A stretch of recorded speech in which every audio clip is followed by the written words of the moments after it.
মুক্তির আগেই আয়ের রেকর্ড গড়ল স্ত্রী টু।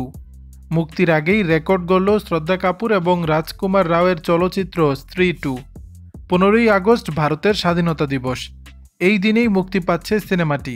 আর বক্স অফিসে মুক্তির আগেই অগ্রিম বুকিংয়ে বেশ উড়ন্ত সূচনা করেছে এটি। হরর কমেডি চলচ্চিত্রটি অগ্রিম বুকিংয়ে বিস্ময়কর আয় তুলে নিয়েছে। এবছর মুক্তি পাওয়া প্রভাসের কালকি 2898 এডি এবং ঋতিক রোশনের ফাইটারকে ছাড়িয়ে গেছে স্ত্রী টু।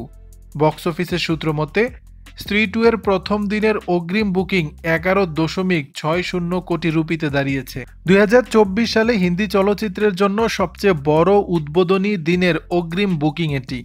এর আগে প্রভাসের কালকি হিন্দি সংস্করণের জন্য প্রায় 9 কোটি এবং ঋতিক রোশনের ফাইটারের অগ্রিম বুকিং প্রায় 8.5 কোটিকেও ছাড়িয়ে গেছে।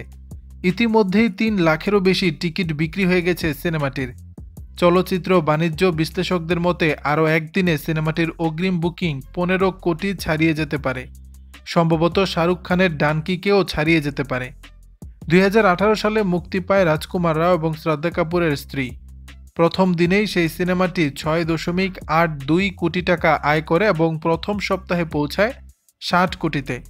ভারতে 129 কোটি আয় করে সুপারহিট হয় সিনেমাটি। এরপর থেকে এটির সিকুয়েলের অপেক্ষায় দর্শকরা। অমর কৌশিক পরিচালিত সিনেমাটির সিকুয়েলে এবারও রয়েছেন রাজকুমার রাও, শ্রদ্ধা কাপুর, পঙ্কজ ত্রিপাঠী সহ আরও একাধিক তারকা।